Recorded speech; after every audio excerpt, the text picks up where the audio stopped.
No big deal. Jaya Radha Madhava Kunja Bihari.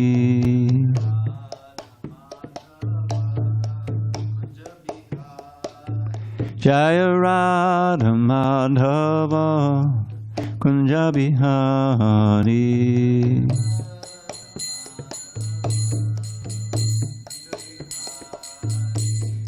Gopi Jana Vallabha Girivardhari.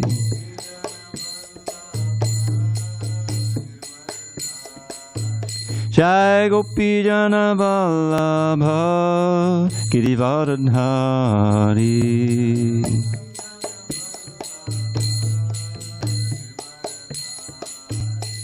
Yashodanandana Pradajana Randana. Yashodanandana Pradajana Randana. Yamuna Tira Vanachari. Yamuna Tira Vanachari. Jaya Radha Madhava Kunja Bihari.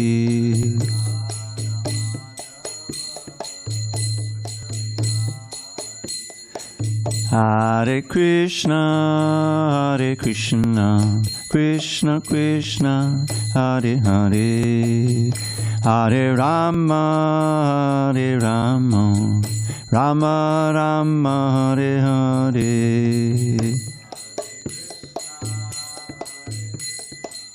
Krishna Krishna, Hare Hare, Hare Rama, Hare Rama, Rama Rama, Hare Hare. Hare Krishna, Krishna Krishna, Hare Hare, Hare Rama, Rama Rama, Hare Hare. Hare Krishna, Krishna Krishna, Hare Hare, Hare Rama, Rama Hare Hare. Hare Krishna, Krishna Krishna, Hare Hare, Hare Rama, Rama Hare Hare. Hare Krishna, Krishna Krishna, Hare Hare, Hare Rama, Rama Hare. Jaya Radha Madhava Kunja Bihari.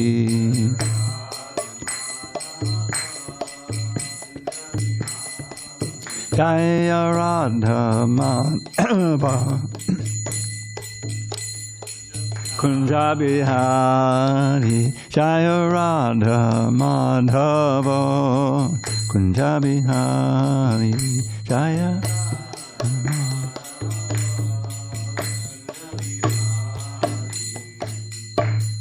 Jai Om Vishnupad Paramahansa Padavacharya Ashtotar to the Sri Srimad Divine Grace Srila A.C. Bhaktivedanta Swami Prabhupada ki Jai. ISKCON BBT Founder Acharya Srila Prabhupada ki Jai. Jai Om Vishnupad Paramahansa Padavacharya Ashtotar to the Sri Srimad His Divine Grace Srila Bhakti Siddhanta Saraswati Thakur ki Jai. Ananda Koti Vaishnavinda ki Jai. Namacharya Srila Haridas Thakur ki Jai. Srimad Bhagavad Gita ki Jai. Samaveda Bhaktivinoda ki Jai. All glories to the assembled devotees. All glories to the assembled devotees. All glories to the assembled devotees. All glories to Sri Guru and Gauranga. Okay. All right. Om Namo Bhagavate Vasudevaya. Om Namo Bhagavate Vasudevaya. Om Namo Bhagavate Vasudevaya.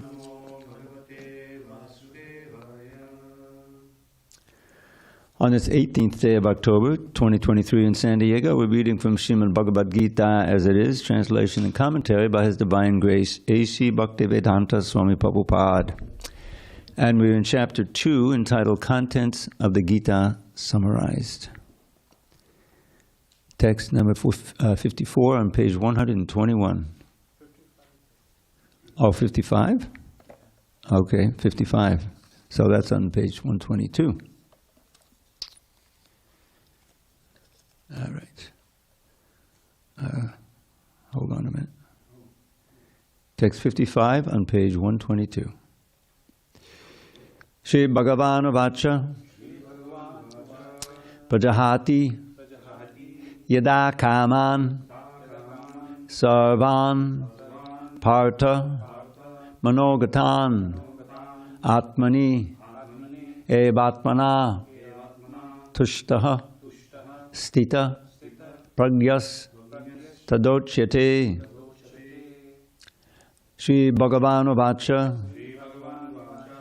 Prajahati Yada Kaman Sarvan Partha Manogatan Atmanevatmana Tushta Stita Pragyas Tadochyate.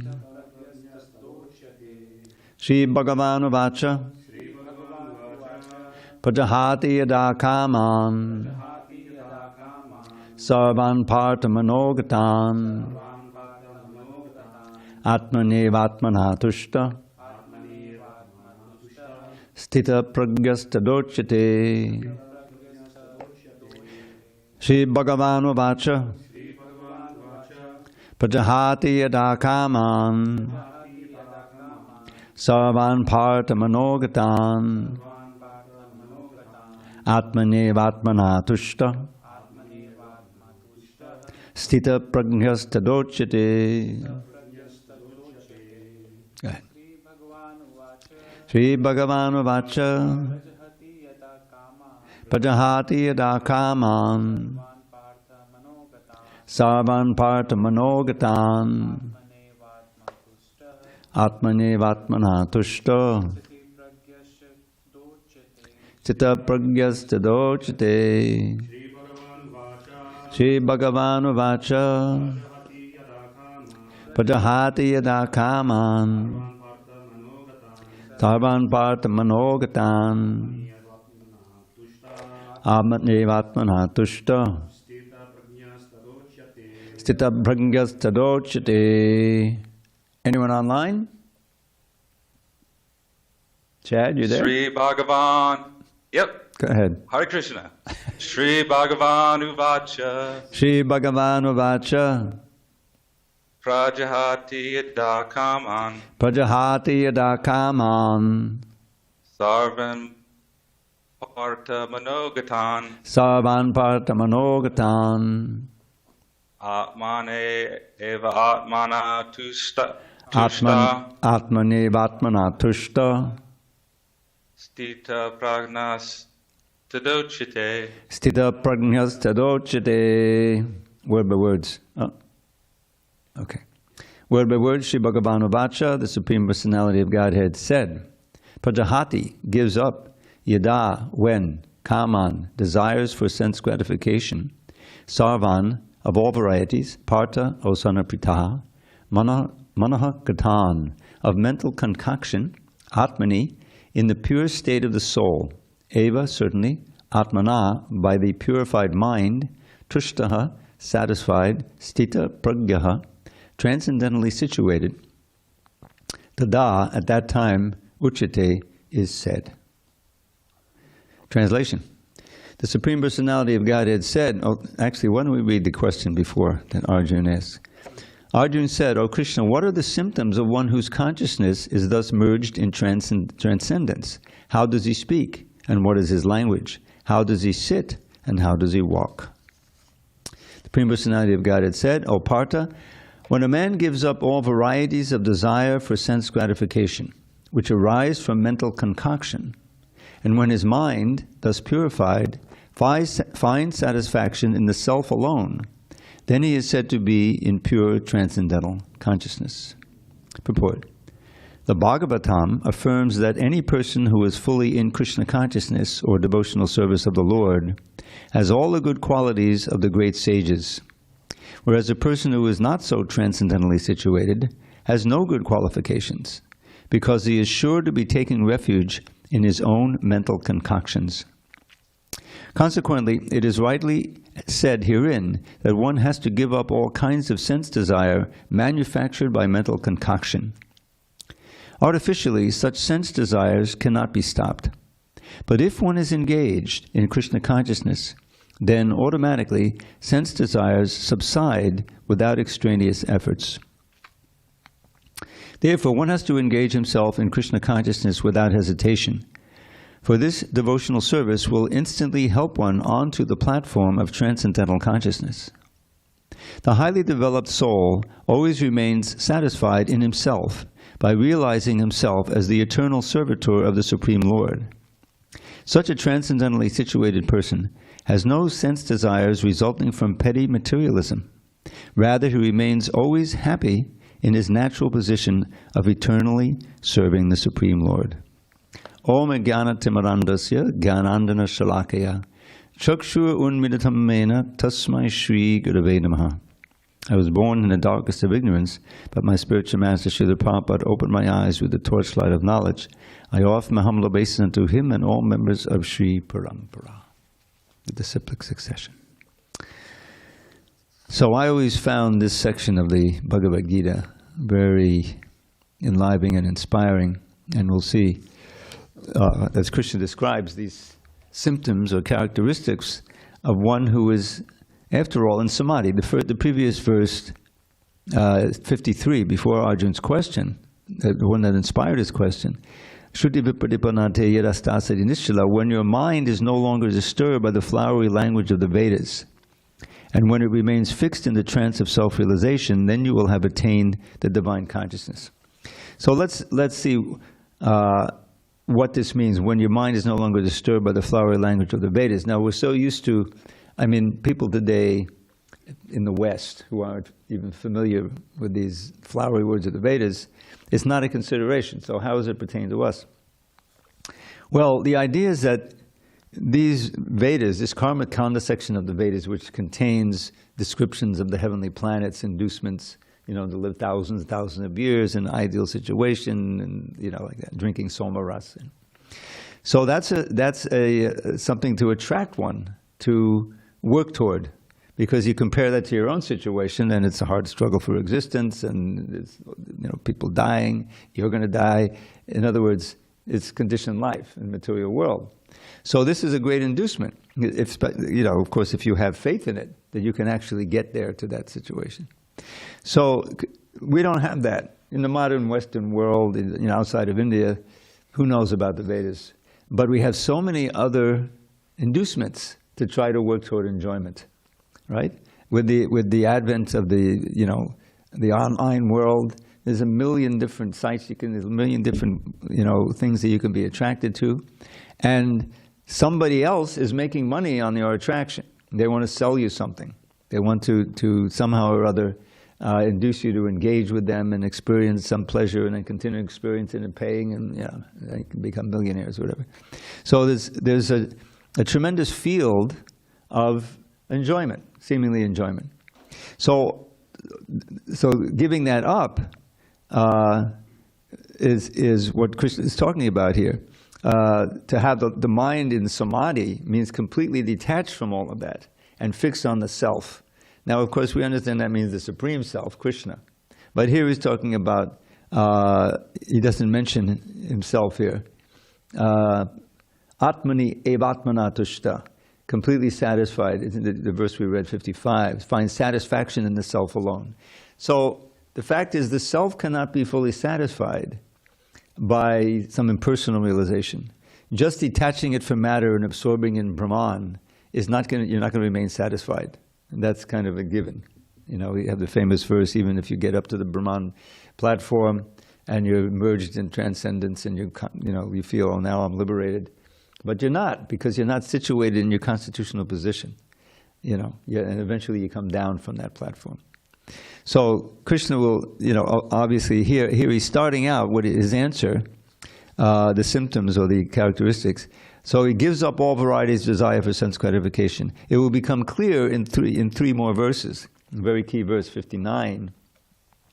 Vishayavanivartante nirahara siddehina rasa varjam masobhyasya param dristvana vartate. This, because if you're going to give it up altogether, these kaman is desires for sense gratification and desirable things. Sarvan, all of them. And atmani, remain fixed in the self, then you have to be satisfied. Tushta, satisfied.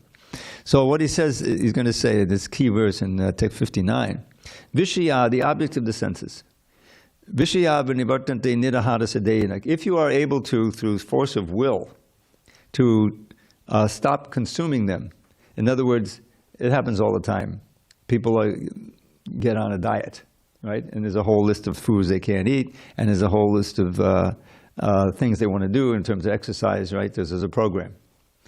And but it's hard because they're addicted to it, But the inducement of a svelte body, where I can even enjoy more, that's inducing you, So what this verse says is that by not consuming them, nirahara means literally not eating them. Every sense has its thing to consume, a nice fragrance, a nice sight, food, of course. One can stay aloof for some time. You see, nirahara siddhe. So literally means the object of the senses turn away. But the taste remains. In other words, you still have the desire, but by force of will and your desire for a nice thin body, that overwhelms your desire to eat, and you're able to do it for some time. But the desire is still there. And in millions of cases, eventually you fall off the wagon. You eat one Dorito, and then before you know, the whole bag is gone. Oh God, I went off the wagon. And it works for alcohol and everything else. So what does this verse say? The key verse. So he said, rasa varjam, the taste remains. Rasa varjam rasa obhyasya, but even the rasa, even the taste goes when param dristvana vartate. Param in this case is the Lord, Krishna, the Supreme. Param drishta, when you see directly the Krishna, and you're getting a taste, that rasa, that real spiritual rasa, param nivartate, you don't return. The taste itself goes. The desire itself goes, and that's real vairagya. Vairagya is essential. You have to become detached from the lower pleasures in order to experience the higher spiritual pleasure. So here he's giving the symptom. This person who's fixed in samadhi, really prajahati means throwing away, giving up seriously. Pra is always an intensifier. Prajahati. Kaman means the desires for sense gratification or the sense objects themselves. Sarvan, all of them. Manogatan, and which arise in the mind. These desires arise in the mind. You're able to and you remain satisfied in atmani atmani tushta means satisfied in Krishna consciousness. That means the stita pragyasta, then is somewhat to be fixed in consciousness, and that's something that we have to aspire for. Okay. Prabhupada is this wonderful, concise purport describing it. All right, let's go on. Go ahead. So when you first mentioned the, like what we can't, as Westerners, we can't really, relate to the Vedas. Yeah, we're not attracted. We don't know about them. That's not. But we have a million other inducements. So what I first thought of was like the other, Christianity, for instance. Like a lot of Christians, you can hear them. They're always praying for this and that. Material wealth, health, and all that stuff, which is comparable to some of the fruitive things in the Vedas. Yeah. I mean, obviously not to that to that extent, but pretty frivolously. That's nobody's ever asking for purification of consciousness, typically speaking. Right. And then I wanted to just clarify the atmani is the translation, the word, I guess, to translate to is self, but you were saying true self, right, as mentioned in the... In the pure, word by word, in the pure state of the soul, eva atmana, by the purified mind. You see, Atman can be mind too. Atma. You know, yeah. So the mind is absorbed in the self, but we know that practically that means absorbed in Krishna, the Supreme Self. Yeah. So that's what he's talking about here. Atmani eva atmana tushta. So it could even translate to soul, correct? So it would be the pure soul. Like so what's an unpure soul? Just man? The impure soul is a soul that is what would be the word for under that? the control of the mind. That is the desires are being directed outward. I was just curious, what would be the translation of that? Because Atma is only the pure soul, or is it also the one that anyone relates to? Yeah, Atman is the soul. It can be a very impure soul. It can be the pure soul. I see. Okay. But the idea is that in this case, Atmani is translated. What does it say? Arise from the mental. Oh, sorry. Yeah. Gives up arise mental, and then his mind, thus purified, finds satisfaction in the self alone. So that the self is of course the individual self, but practically speaking, as Prabhupada described here in the purport, it means Krishna consciousness. You have to be able to direct your mind toward Krishna, and you find the more that you can find satisfaction there. And practically speaking, a lot of it is satisfaction in the chanting of the holy name.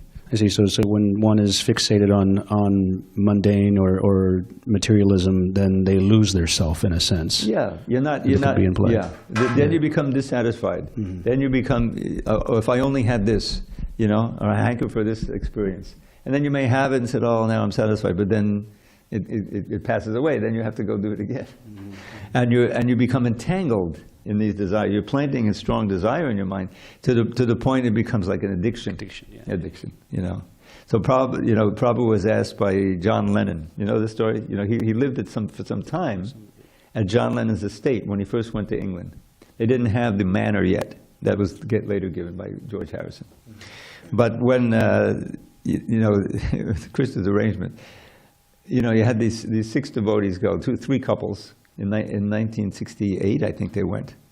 They were in San Francisco. They went to Montreal. Prabhupada had a center there. Part of it was because he needed to get his visa back for the U.S. But Canada was part of the, Indian. Indians could move to Canada without any trouble, and so there was a big, Indian. So they had a temple in Montreal they had set up. It was a former bowling alley and everything. So Prabhupada wanted them to go, these 3 couples, Yamuna and Gurudas, Shyamasundar and Malati, and Mukunda and Janaki. They had pioneered in San Francisco and got that temple going. It was amazing. The one in Haight-Ashbury. So he wanted to go to London and try to open a center there. They didn't really know anyone there, It's a tremendous story. There's a tremendous book that's written about it. I can loan it to you. But anyway, so they went there, and Shyamasundar, even when he was in San Francisco, he was thinking, how can we meet the Beatles? Because they were huge at that time. 1965 and 270, the whole world knew them, And so he was thinking of how to do that. And it's a long story, but they were like living here, living there. They were never homeless, but they didn't have a real steady thing. But they were going out and chanting and trying to. They made a few contacts. So then, anyway, it's a long story, but when they were in San Francisco, they had some contact with some of the Hell's Angels who had a place right near them, and they would feed them. And this way they made friends with them. So several of them came to London, and one guy thought he had like an appointment to see the Beatles. And so Shyama said, "Oh, can I go along with you?" "Yeah, sure, come on." So this way they went. They had already been giving them cooking, pies and things, apple pies, because it was Apple Studios, right? So it was like apple pies, apple turnovers, all kinds of apples, and they were great cooks, so they got in that way first. They would bring it to the front desk and the whole place. So anyway, the Beatles were doing some recording, and there was an outer room, and there was a whole bunch of people there waiting to see them, And they didn't really want to see all these people, you know. But Shyamasundar was waiting patiently, all dressed as a devotee, shaved up, you know, and everything. And so finally, George Harrison came out. And he saw Shyamasundar, his face lit up, and he made a beeline for him. I've been trying to find you guys, you know, where you been? Wow. And from then on, he would do kirtan with them and everything, you know. It was incredible. Wow. Before that, what had happened is, because he was interested in the East, you know, Ravi Shankar, the music connection and all that stuff. And he had visited India already. So he had gotten hold of the very, very first record, the Happening album. You know, this was itself a miracle. You know, the Prabhupada's got this little storefront, you know, in the Lower East Side. And who comes into the storefront but Allen Ginsberg, who was worldwide famous, you know, with his poetry and everything. You know, he was famous. So he was very happy to see, because he had been chanting. He didn't know what, you know, you got to pick up the mantra, Hare Krishna, and he was chanting it. He didn't know much more than just the mantra. Wow. But then he met Prabhupada and he saw the background, so he became attracted. He was friendly. And he helped him to get a lawyer to get the visa extended. You know, he really helped in that way. So then there was an article. There was one article in the local paper. I used to live right there. You know, it's the East Village Other. It was alternative news and everything. And there was an article, famous article on the front page. They had Prabhupada giving a little talk in Tompkins Square Park. You know, it was where he would have the kirtans on, I don't know, Saturdays, Sundays. And so after the talk, this may have been the very first kirtan, he sang for 3 hours. He didn't have a mridanga. He had like a little half you know how the bongo drums, you have these two drums? Mm-hmm. He had one bongo, half a bongo drum. And he's playing that for 3 hours and chanting, and he's got his little crew, you know, the first guys, you know, Brahmananda, dancing a little bit. Did they at least have kartals? Huh? Did they at least have kartals? They probably had tambourines. Yeah. Anyway, so he had the first, I think it was a Chutananda stood up and danced, you know, they started dancing. So anyway, so then they became a little bit famous. There was an article in the Times, New York Times, which is, you know, the biggest newspaper in the world, you know, about this, you know, Eastern guru set up in the Lower East Side. So anyway, there's this one guy who was making records, not of music so much, but of spoken word. He made a record of JFK's famous speech, you know, and all this stuff, you know. And so he heard about Prabhupada, and he wanted to know if he'd like to make a record. He said, oh, of course, yes, we want to make a record. Wow. So he made that record. Hare Krishna, Krishna Krishna, Hare Hare. You know, he had his first crew. Iva Griva was there, and you know, and that was on the record, and Prabhupada, you know, made it. And then he had the address. He had the explanation of the mantra, you know, which is very important. So somehow or other, this record made its way over to the Beatles. And there's a story how George Harrison, I think it was John Lennon, it may have been one of the others, was like on vacation. They had a boat, you know, and they were like just floating around in the Greek island somewhere. And they had this record playing constantly, again and again, and he was just listening to it, you know. And in this way, he became attracted to Krishna. And so when Prabhupada went to England, and George Harrison had met them, and at first, he didn't have a place for them, but they could stay with John Lennon's place. He had a big place outside of England, outside of London, you know. And so all the devotees went there, and they had set up one room as a temple, and you know, and they stayed there for a while. And then they left. I think they got a place. It was when they got the first temple in London, Bury Place. They were able to stay, but that was a pioneering. And eventually, you know, George Harrison gave him the manor, which was a tremendous thing to this day. It's the main preaching in England, you know, was going on there.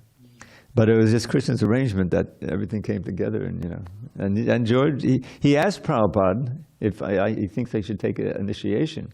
Prabhupada said, no, you're doing so much service now, you know, as George Harrison of the Beatles, you know. He's very smart. But he passed away, and he made very close friends with Mukunda, because Mukunda was a great musician. He was a professional, you know. And Mukunda Goswami eventually. And he eventually passed away. This is, I think it was in the late 90s. He was in LA, you know, and Mukunda was there and everything. And he was, you know, George Harrison, yeah. Yeah. So Prabhupada said, no, like that. You just stay as you are, as a beetle. That fame is bringing. And for a while, they made a single, and it became near the top of the charts. You heard about that. Yeah.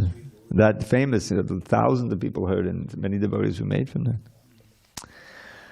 Okay, so let's go on. Dukkeshvanu vignamana, sukeshu vigataspaha, vitaraga bhayakrodha, stitadi munuruchyate. One who is not disturbed in mind even amidst the threefold miseries, or elated when there is happiness, and who is free from attachment, fear, and anger, is called the sage of steady mind. Purport. The word muni means one who can agitate his mind in various ways for mental speculation without coming to a factual conclusion. It is said that every muni has a different angle of vision, and unless a muni differs from other munis, he cannot be called a muni in the strict sense of the term. Na savrishir yasya matam nabinnam, Mahabharata Vanaparva 313, 117. But a stita deer muni, as mentioned herein by the Lord, is different from an ordinary muni. The stita deer muni is always in Krishna consciousness, for he has exhausted all his business of creative speculation. He is called Prashanta Nikshesa Manoratantara, Stotra Ratna 43, or one who has surpassed the stage of mental speculations and has come to the conclusion that Lord Sri Krishna or Vasudeva is everything. Vasudeva Sarvamiti Samahatma Sudurlabha. He is called the Muni fixed in mind. Such a fully Krishna conscious person is not at all disturbed by the onslaughts of the threefold miseries. For he accepts all miseries as the mercy of the Lord, thinking himself only worthy of more trouble due to his past misdeeds. And he sees that his miseries, by the grace of the Lord, are minimized to the lowest. Similarly, when he is happy, he gives credit to the Lord, thinking himself unworthy of the happiness. He realizes that it is due only to the Lord's grace that he is in such a comfortable condition and able to render better service to the Lord. And for the service of the Lord, he is always daring and active and is not influenced by attachment or aversion. Attachment means accepting things for one's own sense gratification, and detachment is the absence of such sensual attachment. But one fixed in Krishna consciousness has neither attachment nor detachment, because his life is dedicated in the service of the Lord. Consequently, he is not at all angry even when his attempts are unsuccessful. Success or no success, a Krishna conscious person is always steady in his determination. So, Prabhupada is quoting many verses here, and I'll try to expand on them. So this idea of not being disturbed even in the threefold miseries, this is a great strength.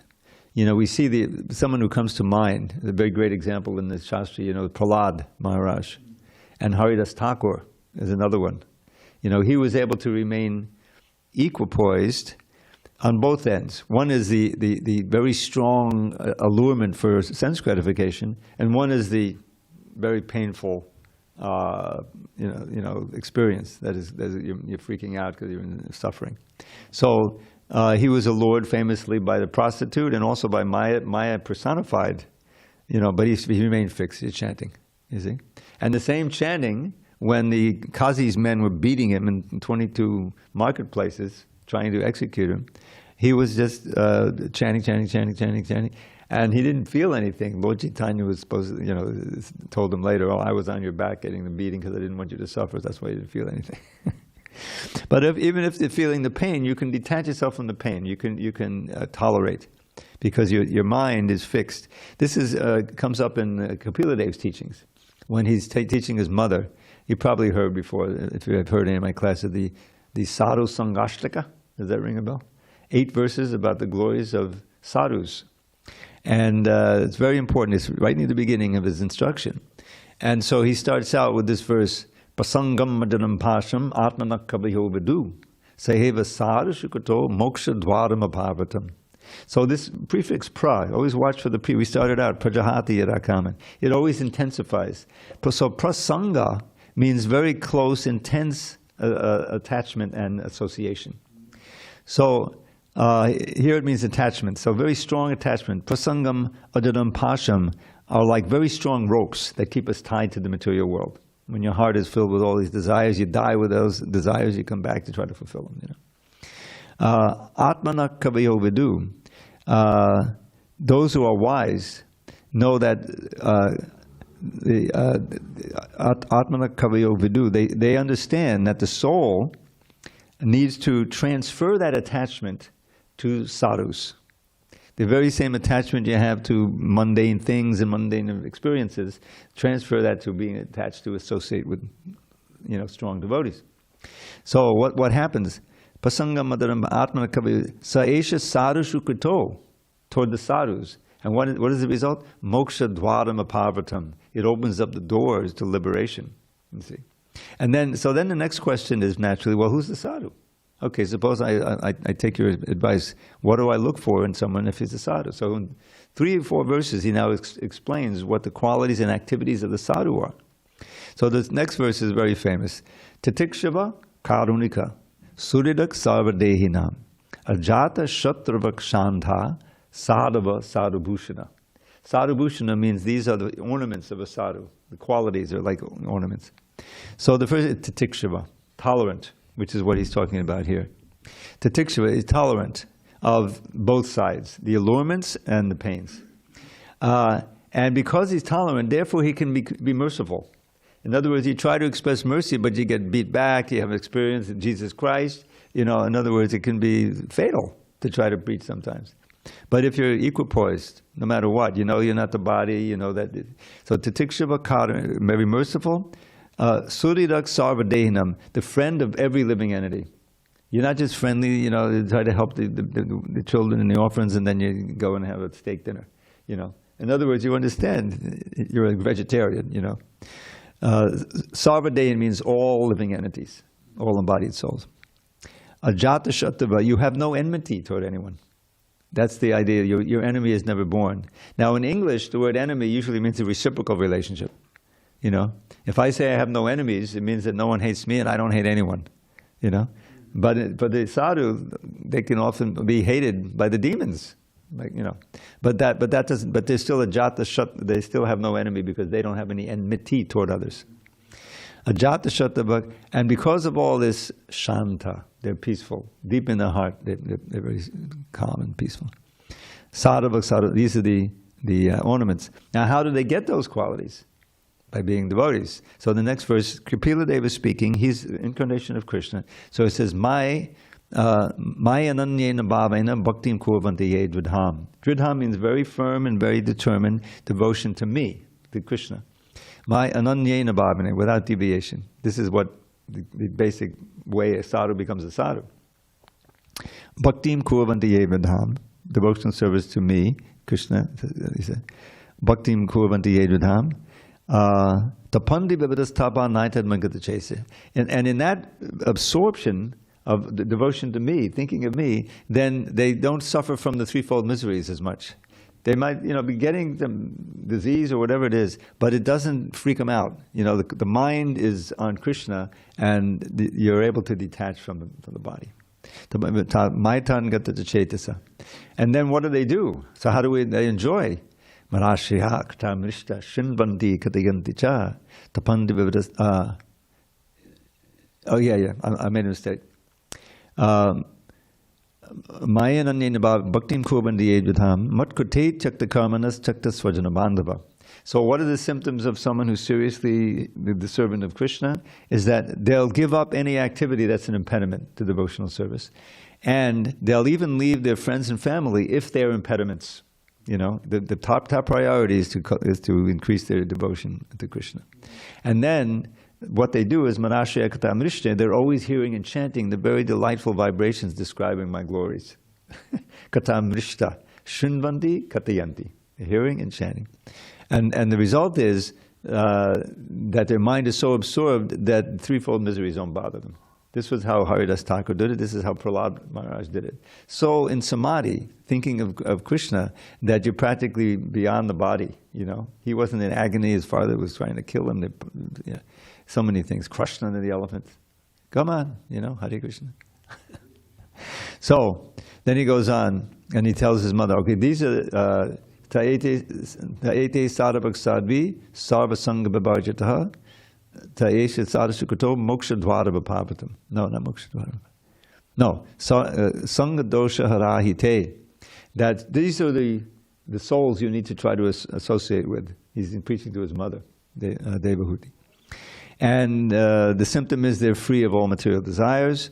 And by that association, Sangha Dosha Hara, that the faults that you have accrued from bad association in the past and in past lives, that will be wiped away. Sangha Dosha Hara. And this phrase comes up, and when I read it, I said, that reminds me of another verse in the Bhagavatam, text in the 15th chapter, where Krishna is describing the process of surrender. Nirmana moha jita sangha dosha. That's jita means conquering. Sangha dosha means all of the residual bad effects of previous bad association. You're able to negate that by surrendering to Krishna or by associating with sadhus. You know, this is what she. And then comes the crown jewel of the verses, of these 8 verses. That's very, very famous. Satam prasangan mama virya. It practically describes the Hare Krishna movement. Satam prasangan mama virya sambido bhavanti ritkana rasayana kata tanjoshanara shvabhavarga vartmani shraddha rati bhaktir anukramishiti. So here you get prasanga again. This is the word, remember, started with prasanga. It's satam prasangan, by very strong and meaningful association. You don't just, basically it means hearing, hearing from the great souls. So satam, the great sadhus, devotees, satam prasangan mama virya samvido. You hear conversation, you hear vibrations about my glories. Mama virya samvido. And what's the result? Bhavanti ritkana rasayana kata. So these are, for the devotee, this is like ambrosial liquid, rasayana, means a life-giving ambrosia. This bhavanti rit karna, for the ear and the heart. It acts like a life-giving ambrosia for the, that gives you life, spiritual life. Kata. And by following this process, Tadjoshanad, quickly, Ashu, Abhavarga Vartmani, this path to the liberation, you quickly develop 3 things: Shraddha, faith, Rati, attraction to Krishna, and finally Bhakti, which means Prema Bhakti, real love for the Lord. Step by step, and quickly. Ashu, Abhavarga Vartmani, Shraddha, Rati, Bhakti, Anukramishati. And the last 2 verses I won't go through, it describes the result. But one of the phrases is very important in there. It's, how does it go? I forget the Sanskrit exactly, but it means this is the easiest form of yoga. It means like wandering into a kirtan. I mean, the ideal hearing and chanting, the essence of it all begins with kirtan, Hare Krishna kirtan. But then this is also the same thing. Hearing Prabhupada's pure words, the words of Krishna. This is purifying. We're all becoming sadhus by just doing it. During the prasanga, so that's a very important aspect. So that's what how you can remain tushta. You remain satisfied in that. That comes up in the 10th chapter, when in the 4 main verses of the Bhagavad Gita, the 4 essential verses. The second one is matchitta magata prana bodhayantak parasparam katayantastamam nijam tushyanti chadamanti cha. The same word. Tushta is noun. Tushyanti is a verb. You become satisfied. So we say, here's what one does when one understands that I am the Supreme Personality of Godhead. That verse is, Aham sarvasya bhavavo mattak sarvam bhavartate iti madva bhajante mam buddha bhava samandvata. Now the word Buddha is actually here, Krishna is describing Buddhi Yoga. So that's the intelligence. So one who understands that everything is emanating from me, I am the source of everything, understanding that bhajante mam Buddha, the intelligent person worships me with all their heart. How? Matchitta, they put their mind on me, they think of me, absorbed. Now, meditation or chanting, Matchitta mat gata prana, their life force, their life energy, they engage in service to me with their practical senses, mind, everything. Gata prana, bodhi antak parasparam, they come together and they glorify me. That's a paraspadam, like this. Just like the verse in the Bhagavatam. And what's the result? Katayantastamam nityam. Always hearing and chanting my kata. Tushyanti chadamanti. They become satisfied and enjoy spiritual happiness. And for them, tesham satata yuktanam bhajatam priti purvakam dadami buddhi yogam tam yena mama piyanti. Again, they said the buddhi, see? For those who are always connected to me in this bhakti, satati yuktanam, bhajatam, priti purvakam, with love and devotion, I give the intelligence by the way they can come to me, because he's in the heart. And then the last verse, tesham eva anukampartam. This word anukampa is great. It means compassion, you know, and kampa is one of the symptoms, is trembling in ecstasy, you know, kampa. Like. So anukampa means, you know, kind of trembling in sympathy. You know, in other words, Krishna knows exactly where we're at, and anukampa means compassion. So out of compassion for them, anukampatam ahamagyana tamaham nashyami. I destroy the darkness in their heart with the shining lamp of knowledge, because he's there. Krishna's in the heart, you know. Those 4 verses, chapter 10, text 8 through 11, you know. And then what's Arjun's response? Param Brahma, Param Dhamma, Pavitram Paramam. So he's glorifying you. You are the Supreme Brahman, you know, and he goes on like that, you know. Very important section. Kind of getting carried away here, sorry. So, this is the first symptom is give up all of these material desires, and by the manogatan, they come from mental concoction, being satisfied in the self and being sthita pragya tadosha. He's steady, is transcendentally situated in samadhi. All right, we have time for one more here. Did we do 56 yet? No. Prabhuji? Yeah. Yeah, I just want to make a comment real quick. It seems like all of these, at least in the 50s or whatever, I'm not sure how much it extends in in this chapter, but like it's giving like all the answers to all the material suffering, addiction, you know, any kind of excessive consumption. You know, it's literally, I mean, this could solve so many psychological illnesses, anxiety, Absolutely. depression, you know, all these things, loneliness, you know. Yeah. Those are the illnesses of our time. This is how the devotees sell books. They say, yes, this can, you know, solve your, do you have any anxiety? And, you know, everyone's got so much anxiety. This can help relieve the stress. But everyone's under stress, you know, and anxiety, and people are after that. It's very stressful. Yeah, because this is the antidote to that. You know, we're not pure, but we're getting, you know, we're a little bit distant now from the incredible environment of attachment, and then fear, and then craziness. I mean, some people have so many crazy ideas now, you know. And Delusions. Yeah, and misinformation, disinformation. So to actually confront the truth and to be able to experience it, you know, as soon as you chant with a little attention, a little sincerity, you feel the effect of the holy name. You're associated with Krishna, you know. And then when it's confirmed in the books and say yes, and that's just the beginning, then you go on, you know, you become enlivened.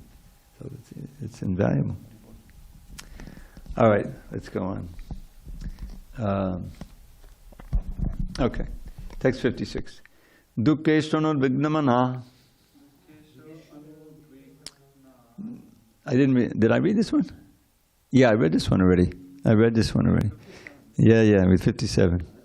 Yeah, there's so many verses Prabhupada quotes in here, I could have gone on, but anyway, we'll go on. Yak sarvatra visnehas. Yak sarvatra visnehas. Tat prapya subhashubham. Nabhinandati nandveshti. Tasya pragya patishtita. And this will be a theme. He's going to use the same phrase in the next verse. In the material world, one who is unaffected by whatever good or evil he may obtain, neither praising it nor despising it, is firmly fixed in perfect knowledge. Purport: there is always some upheaval in the material world, which may be good or evil. One who is not agitated by such material upheavals, who is unaffected by good and evil, is to be understood to be fixed in Krishna consciousness. As long as one is in the material world, there is always the possibility of good and evil, because this world is full of duality. But one who is fixed in Krishna consciousness is not affected by good and evil, because he is simply concerned with Krishna, who is all good absolute.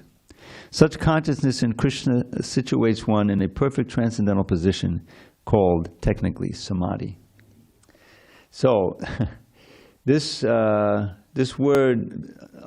anabhisneha, without affection. Now, probably there's two ways of understanding the word affection.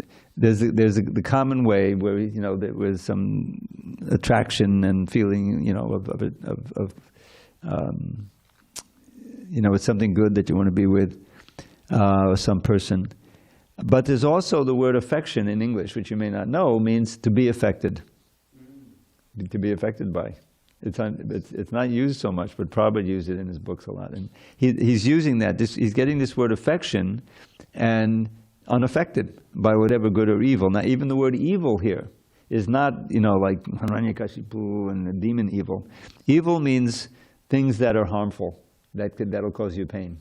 You look up the dictionary, that's one of the meanings. Subha means something which is like auspicious. Yeah. Inauspicious. That's the evil. Yeah, the thing that is going to cause you some kind of suffering.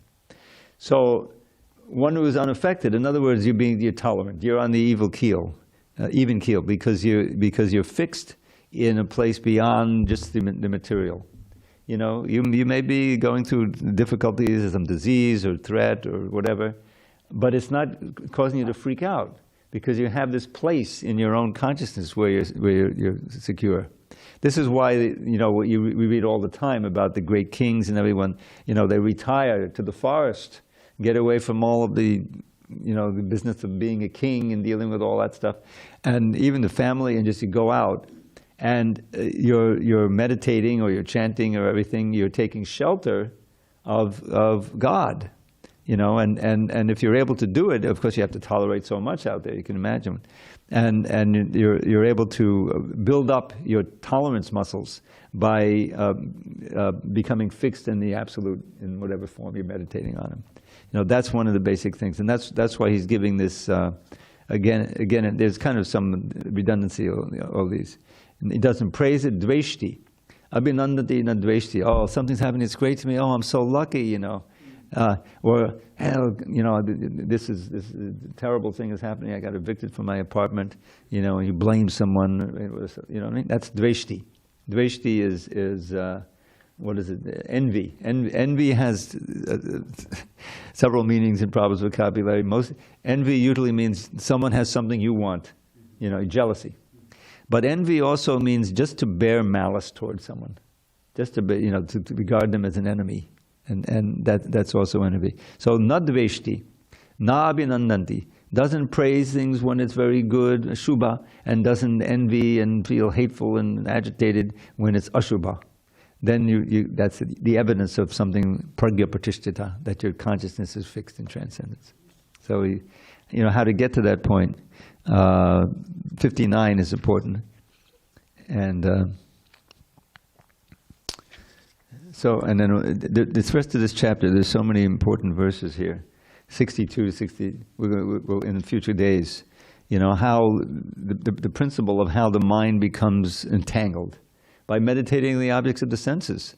And when I hear that, I say, that's advertising. They want you to buy something, want you to do something, so they present it in such a way to try to attract your mind, right? And then, then you go to the store, or you just click on Amazon, you get the thing, oh, I got it, So when you just go through, and none of the advertisements can get to you. You see the billboards. No. Hare Krishna, good thing. It's an actual antidote, because the whole you break the circuit. You plug in to Krishna, and that it doesn't. You can say, oh, this is just the modes of nature working. Hare Krishna. But if you don't have that, then you get attracted, you get repulsed, you get angry. You're always up and down. The dualities of delusion. So we want to try to gain these qualities that Krishna is describing here in 55, 56, 57, 58, and 59 is how to do it. And then he goes on to 62 and 63, And then in 64 will be a very important verse describing the regulative principles of freedom. I love that. This is, regulative principles. You're regulating. How is that freedom? Yes, if you're able to regulate, your eating, your sleeping, and all these stuff, and be Krishna conscious, then you're free from the bondage of material life. And I'll end with this one appropriate poem. Real quick, I just had a comment. Real quick. This abhinandati, is this, or sorry, nabhinandati. This is the root of why it's considered an offense to praise or criticize somebody in the temple in front of the deities? That I'd have to think about. I wouldn't take it so far. I mean, there may be some connection there, but there's these pairs. The opposite is dveshti. In other words, you're praising something or someone, meaning that you're expressing your appreciation. You're developing an attachment for that. By praising. There's a certain connection there. And that's why, advertising, they're praising this whole thing. Oh, it's the most wonderful thing. And how do they know it? Well, I got someone here who's experienced it, and I bought it and it was great. That's what the whole thing is in Amazon. All these reviews. Oh, it's number 5. Everyone likes it because they get paid to write that. It's all a trick. But the abhinandati and the dveshti, these are the dualities. It's so great. This is horrible. And you're moved around like that. So let me just give you this one verse because it's exactly pertinent to this. How instead of serving the lust, anger, greed, illusion, all these different things, you serve Krishna. You have to serve. So this is Lord Chaitanya spoke. This is, I think it's written by Madhavendra Puri. Kamadi nang katina katita padita durni deshas tesham jata mayina karuna natsapano prashantihi utsvijaitan adayodapate sampratam labdha buddhis tvamayata kshadanam abhayam mamna yung svatmadase. In how many ways have I sought to obey the seductive demands of my wicked desires? They've shown me no mercy, yet on I've gone shamelessly trying to quench lust's unquenchable fires. But now I'm rejecting these hellish desires, for my higher intelligence now has awoken.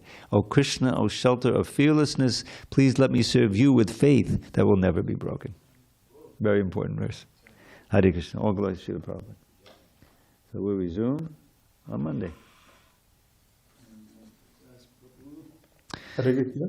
Hari Bol. Thank you, Prabhuji, for a wonderful class. I wanted to ask you that verse you mentioned depicts our movement. You mentioned it in relation to Nirmana Moha Jita Sangha, that one. Yeah. You want the reference? Yes, which one was that? Yeah, listen, write it down.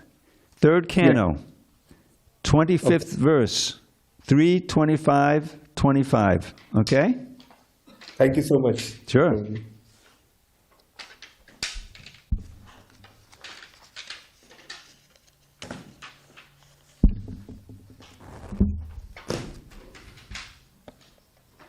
All right, we better get going. Hare Krishna.